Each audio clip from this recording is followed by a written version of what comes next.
Thank you. You all may be seated. And Mr. Rogers, you may proceed with your opening statement. May it please the court. Amber, members of the jury, what is about to unfold before your very eyes is nothing short of an epic tragedy. A young man has died untimely. A young woman's life is forever altered.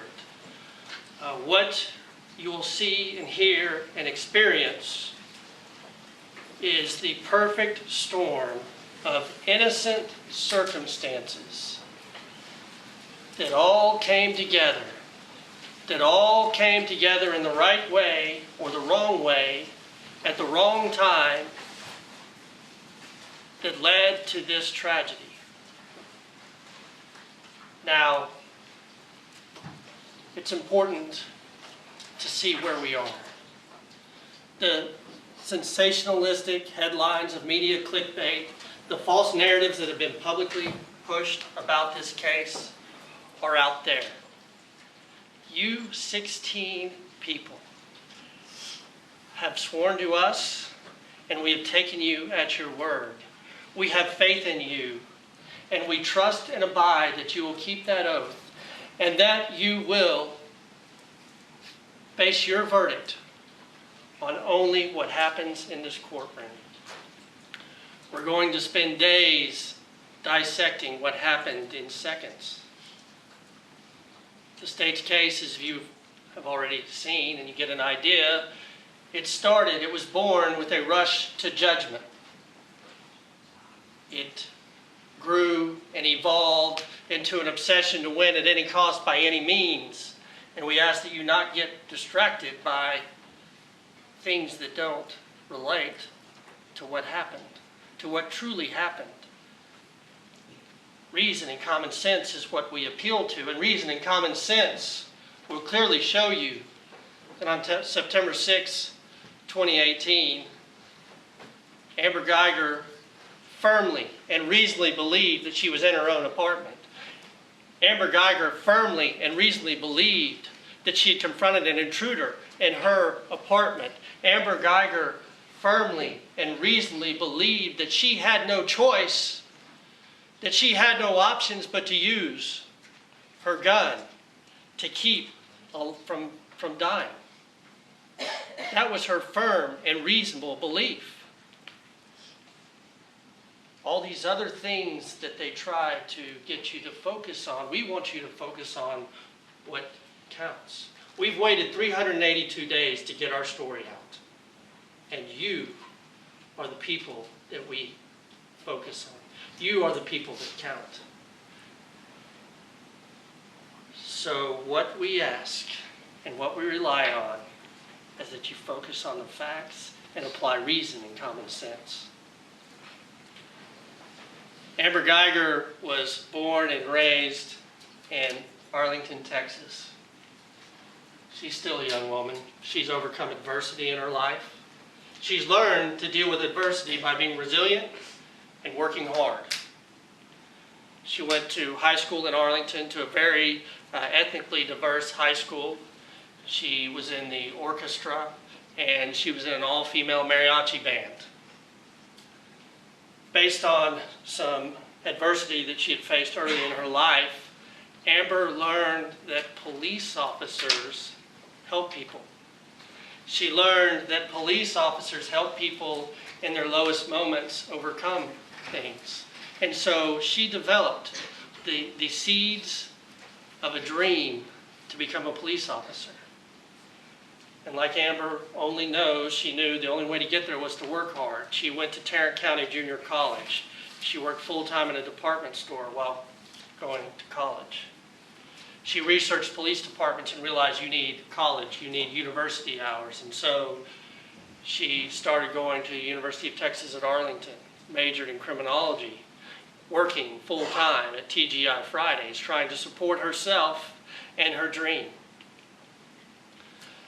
Eventually, in the summer of 2014, she graduated from the Dallas Police Department's Academy, class number 336. They give recruits, the rookies, a choice of where you want to go. Amber, based on what other officers had told her, wanted to go to the southeast section of Dallas. They send police officers are stationed, patrol officers are stationed in different sections. You have southeast, southwest, south central, northeast, northwest, central. Amber chose the southeast section because it's one of the most diverse regions in the city, and it allowed her to have the opportunity to help the most people. So she works in patrol at Southeast. She gets a reputation for being a hard worker, for always being willing and able to go above and beyond to get the job done. She knows how to talk to people. She knows how to empathize with people. She didn't become a police officer to hand out tickets. She became a police officer to arrest the bad guys and help the victims that truly needed them. Eventually, an opportunity came up for her to apply for an interview with the crime response team in the Southeast Subdivision, CRT for short. Now, CRT is a proactive unit. Patrol officers mainly are relied upon. They go from call to call to call. Hey, there's a burglary here. Hey, there's a domestic violence situation over here. They're running from call to call to call. Well, the CRT, they want them to be more proactive. So when citizens are calling, complaining about drug dealers in their neighborhood, when citizens and business owners are complaining that their businesses are being broken into, or the investigative units across the city have identified violent felons that they're looking for, need to be arrested, they go to the CRT team and the deployment team. The deployment team, they're in plain clothes. The CRT team, like Amber, are in their uniforms and marked squad cars. She gets selected to be a member of this team. She and Thomas McPherson and William Bruce are the new members of the team, and they join Martin Rivera and Justin Hellengard, who are some of the more experienced members. Amber is drawn to Martin Rivera. He's one of the most experienced members of that unit. He's a hard worker just like Amber. He's got street smarts. She feels like she can learn from him. And so they partner up. And they work long hours together and spending a lot of time with each other in a squad car. We're talking a young 20-something female in her upper 20s with a more experienced guy who's good at what he does, and she falls for him. Does that have anything to do with what happened on September 6th? No, but we have to explain it to you. Is that evil for her to fall in love with a guy or fall and develop a relationship with the guy she's around all the time? No. It's a distraction, but we're explaining it to you, putting it in some context. So this unit works a lot of unpredictable hours. The unusual is the usual. The not routine is the routine. Many times they might have detectives that are looking for a group of aggravated robbers. There might be a murderer that they want them to help track down. There might be a child molester that needs to be arrested. So they get with CRT and deployment in that area of town and say, hey, help us find these people. And sometimes they have to go to work early, sometimes they have to stay late, and it's not because they like to get the money they get rewarded for taking overtime, but sometimes it's just plain necessary. The child molesters don't wait, the murderers don't wait, the robbers don't wait. Let's get them arrested, and you might have to work past 4 o'clock. So it's not always an 8 to 4 job. You don't always know what your shift is going to be. On September 6, 2018, the days leading up to that, Amber and her unit were being tasked with helping track down a gang of violent robbers. Guns had been discharged in some of these robberies. These were poor people that they were preying on. These are people that can't just move out of the neighborhood. So they are relied upon, this team is relied upon to help these detectives track these guys down. And that's what was going on in the days leading to September 6th. From Sunday, when she worked her extra job at a church downtown, going into Monday, Tuesday, Wednesday, and by the time she clocked out on Thursday, she had worked 40 hours from Monday through Thursday. 40 hours of differing intensity, but always in a uniform and always doing her job, whatever it was. So on September 6th, Amber was following her normal routine. Her normal routine is she goes to bed. She forces herself to go to bed around midnight. She can't sleep. She has trouble falling asleep constantly. She scolds herself because she blames herself, saying, I'm going to let down my team if I'm tired. And it takes her a while to fall asleep. After a couple hours, she falls asleep, and every day she wakes up at 5:30. Normally, she has her dog Ranger that she walks. Now, in July of 2018, Amber had moved into the Southside Flats apartments. Prior to this time, she had been a courtesy officer where you get a break on rent, but you're still always called upon to deal with the things that go on in the apartment. Hey, there's this guy down the hall, we think he's up to something. Hey, this person has beer at the pool. You're always having to deal with things like that. She moved in the Southside Flats. It was downtown. It was close to the police department. It was going on her own, and she wasn't going to be a courtesy officer. What she didn't know, and she didn't think about, and none of the tenants at Southside Flats think about, is that it's a confusing place. The parking garage, none of the numbers are clearly marked. You drive around by memory. You park by memory. You park by feel. When you get out of your car, you can take the time to look around and see, okay, is this the second floor? Is this the third floor? But most people don't. That's not reasonable. In fact, after this incident, the investigators interviewed and learned that 93 tenants had unintentionally parked on the wrong floor. 76 of those that lived on floors 3 and 4. When you get out of your car and you walk, there's no number that's posted on the entrance to the hallway. And so you have to go over to the elevator and look to see if you see the number 3, 4, or 2 that's a couple of inches high. Most people don't do that. That's why 92 people reported that lived in Southside Flats reported unintentionally walking to the wrong apartment on the wrong floor. 71 of those that lived on the 3rd and 4th floor, because the higher you go, the more confusing it is. Additionally, 46 tenants had gone to the wrong apartment, just like we learned that Amber Guyger has, and placed their key in the door.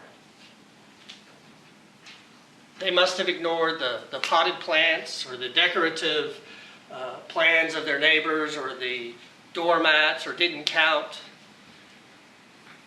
38 tenants that lived on the 3rd and 4th floor reported doing the exact same thing. How is that unreasonable? How is that selfish and evil on Amber Guyger's part?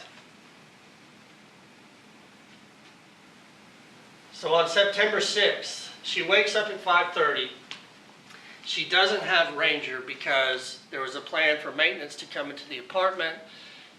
Ranger's a small dog, but she didn't want Ranger to accidentally get out or harass the maintenance guys. So she had taken Ranger to her mom's place. And so Amber, just out of routine, gets up at 5:30. She gets ready to go to work. Most of the time she would walk Ranger. And some things that Amber had noticed in the couple of months that she lived there was a lot of crime in that area. She followed the stats through work. She was interested in what was going on. There were car break-ins. There were homeless people that would somehow get past the gates and harass people.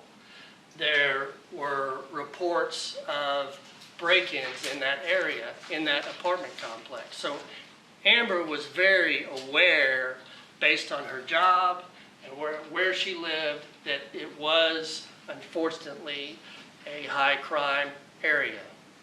This is all going in her mind when she's living there on September 6th. She gets to work, or she leaves her apartment at about 7:23 a.m. It doesn't take long to get to the southeast substation, which is in the southeast sector off to Jim Miller. It doesn't take her long to get there. She gets to work early. She wants to be prepared. She wants to look at intelligence reports. She wants to plan the day so that by the time she hits detail at 8 o'clock, she's ready and raring to go. On that day, there was a plan to assist SWAT because they had finally tracked down some of these robbers in a house off of Elsie Faye Higgins.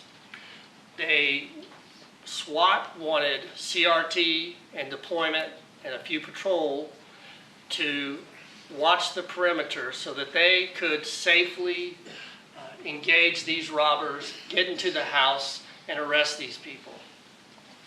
The morning goes normally.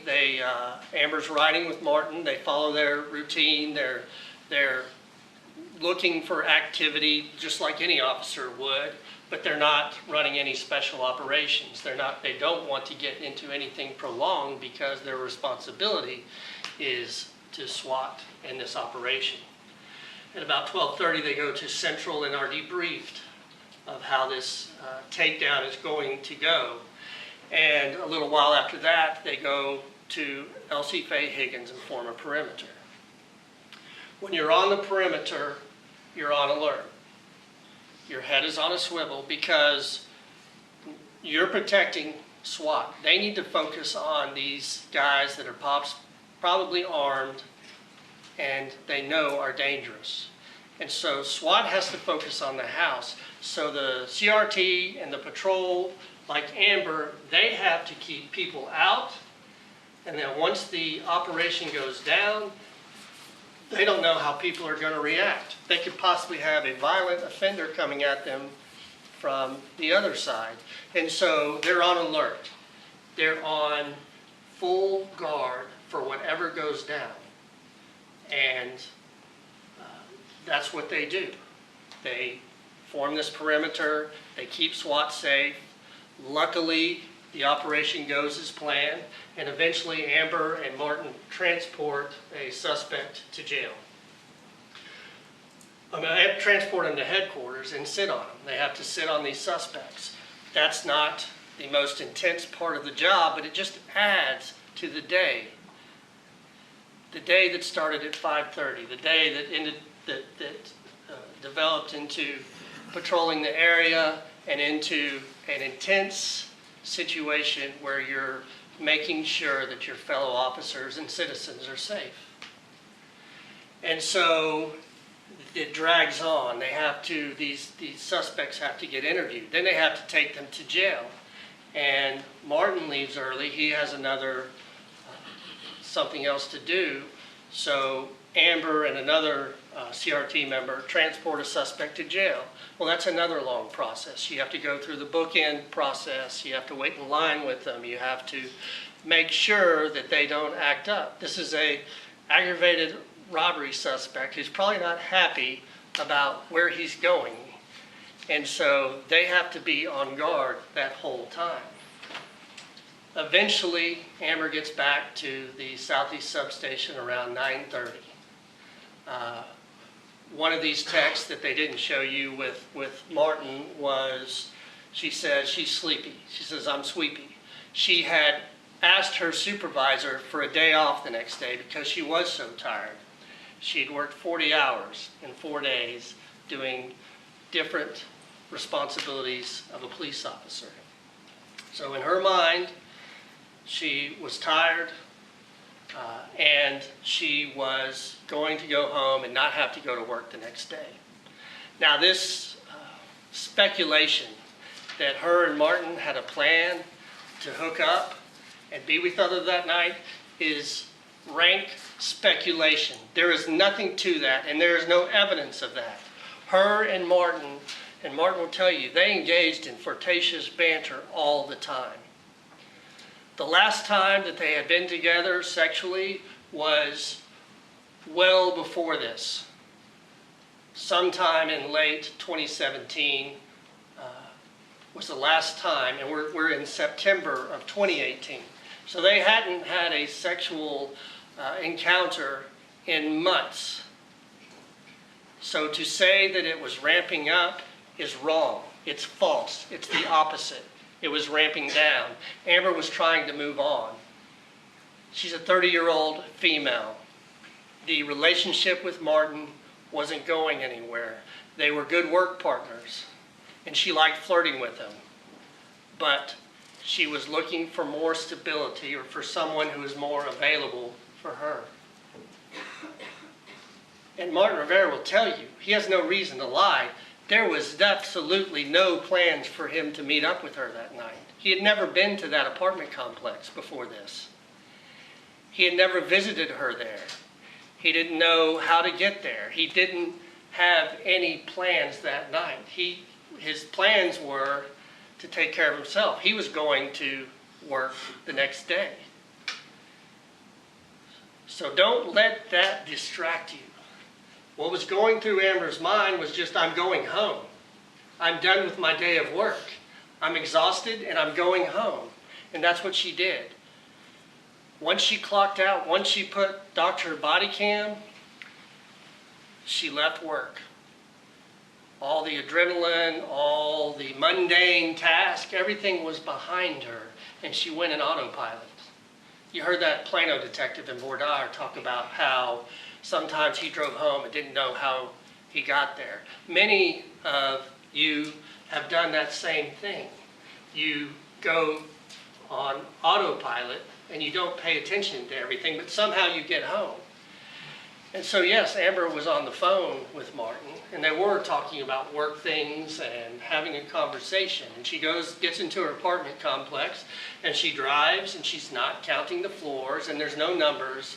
And she keeps driving, and she sees a spot, and she can't believe that there's a spot that's right by the entrance. And she takes it. Was that evil of her to do? Was it evil of her not to count the floors? Was that just a reasonable reaction to, oh my gosh, I found a good spot? She backs into the spot. It's facing the entryway. She doesn't know. She didn't walk over here to see what floor she's on. She just knows. It looks the same. It's dark outside. She didn't do a full 360 scan to see the skyline. She just knows everything looks the same. This is my floor. Just like 93 other people had done. She gets out. She has her gear. She has her heavy vest, her lunch pail, and her bag in her left hand, and she's walking to her apartment. She walks the same way that she always walks. She goes through the entryway. Again, there's no number.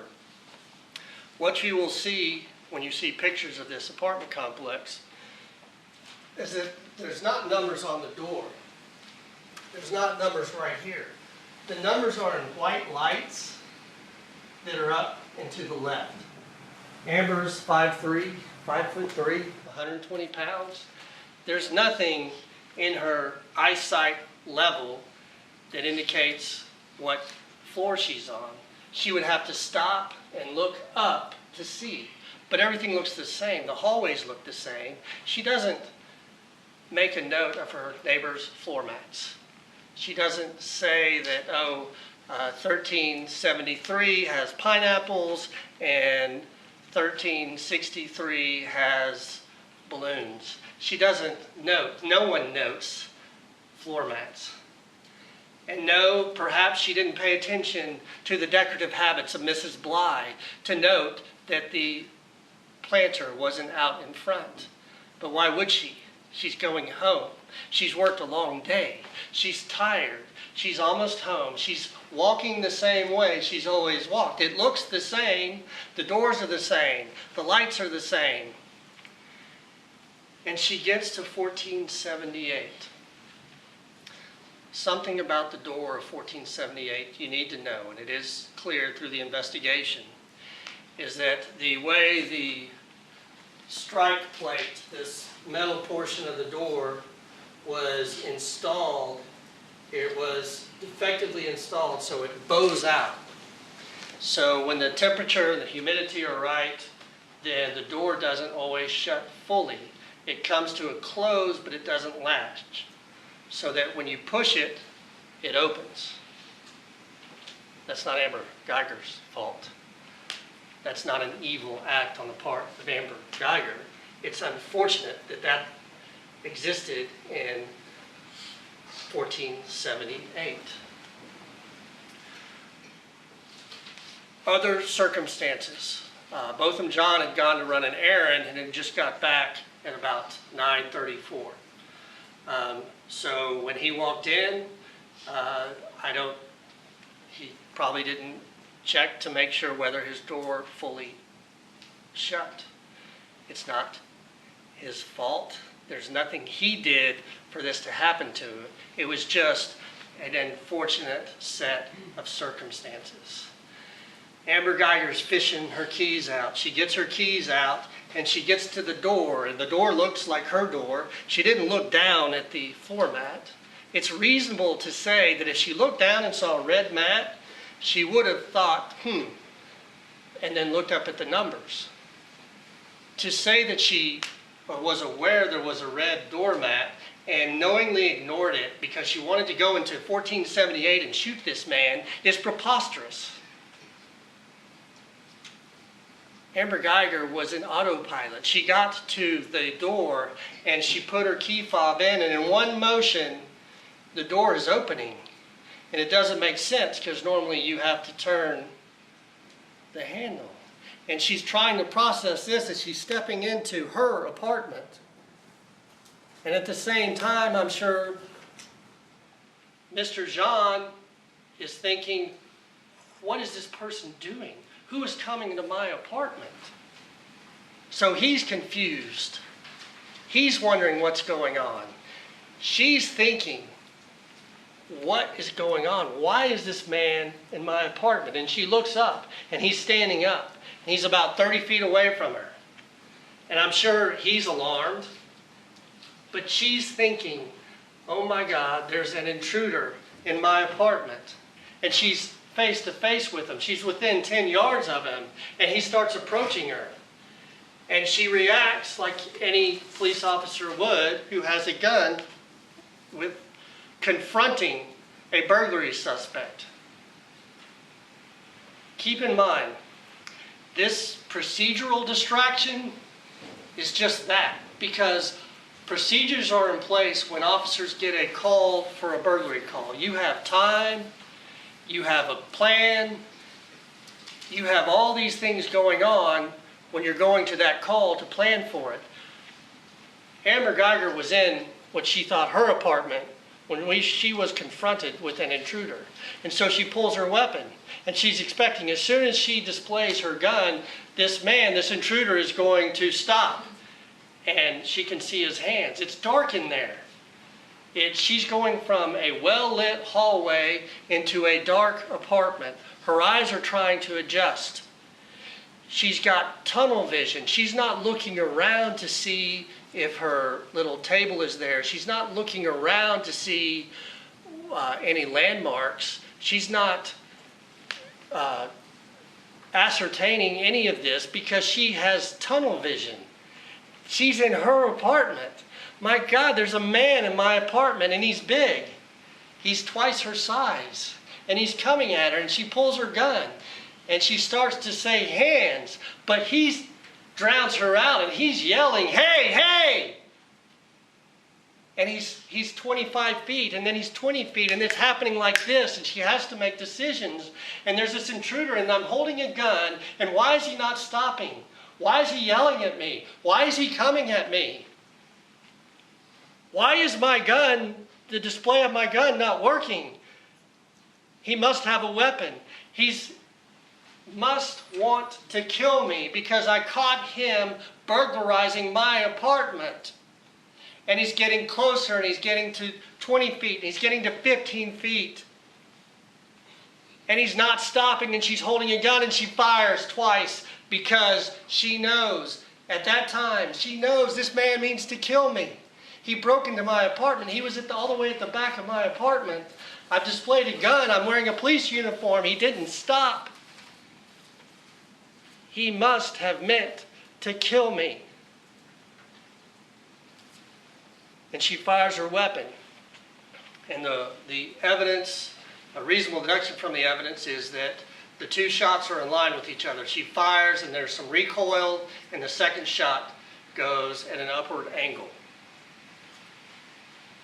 The reconstruction that the Texas Rangers did who investigate this and the conclusions that they made were that Mr. Jean was 13 to 15 feet from the center of the doorway when he was shot.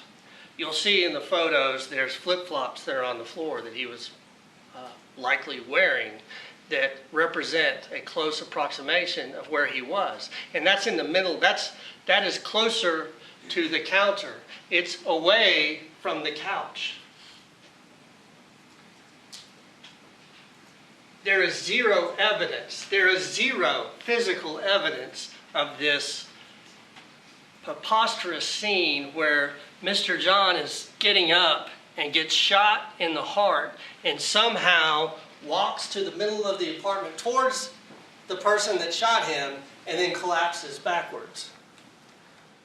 What is reasonably likely from the evidence and the angle of the shot is that Mr. John was confused. He didn't know who was coming, and he was going towards that person to say, hey, hey, what are you doing in here? And he sees the gun, and he leans down and gets shot as he's coming towards her and falls back.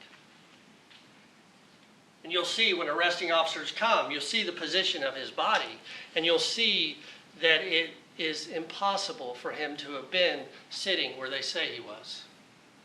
The medical examiner is going to say, we don't do tests on, we don't shoot people in the heart and see how their body reacts.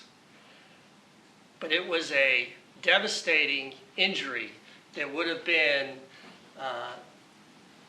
rendered him incapable of much movement. This purposeful steps is pure speculation. What is more likely that the physical evidence shows is that he was coming towards Amber. He was probably 13 feet away from her, approaching her as an intruder in her mind when she shot him. And she fired twice and she thought, oh my God, I just had to defend my life. And she approaches the body and the adrenaline, the fear turns into horror as she starts processing, oh my God, that's not my table. I don't have that ottoman.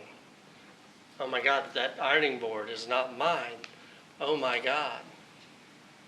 It starts to dawn on her as she approaches Mr. John's body.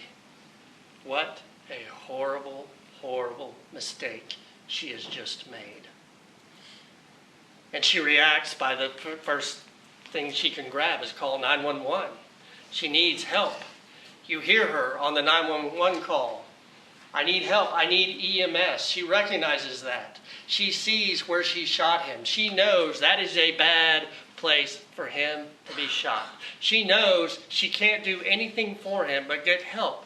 You hear her say on the 911 call, hurry, please. You hear her say 22 times, I thought I was in my apartment. I thought I was in my apartment. She's trying to process this. They want to say how a 911 call should have gone, that she should have said everything that happened in that apartment. She has to claim self-defense in the 911 call, or it doesn't count. She wants help.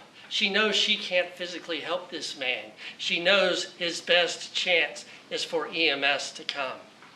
And she's talking to 911 and she says, I'm sorry. And she's talking in stream of conscience. And she knows that she's messed up. She knows she's made a tragic mistake. But it's not out of evil. It's not out of careless recklessness. It's not out of a criminal state of mind. It's out of life. It's out of human errors. It's out of all the things that people have done in this accumulation of events that led to this awful, awful tragedy. And so she's on 911 and she's trying to process this. And hey bud, I'm sorry. And she starts realizing, I'm going to lose my job. I need a supervisor. She's going back and forth from cop to trying, just sheer panic of what she's just done. This woman that had worked so hard, that had overcome adversity in her life, that was 1 second felt she was in danger of her life, has realized she made a mistake. And you hear on the 911 call her trying to process that. And you hear on the 911 call the officers are struggling to get in there because it's so confusing. That apartment complex is so confusing that they can't find it. And so she runs out in the hallway and says, hey, here, I'm down here. And she does appeal to Martin. She does text Martin because that's her rock. That's who she's been in so many difficult situations with on the streets. She's trying to get help. She's trying to get help to Mr. John, and she's trying to get people there. She's not hiding behind anything. She's the one that's calling the troops to come to get her. And her actions show just a young woman that's just devastated. Absolutely devastated by what just happened.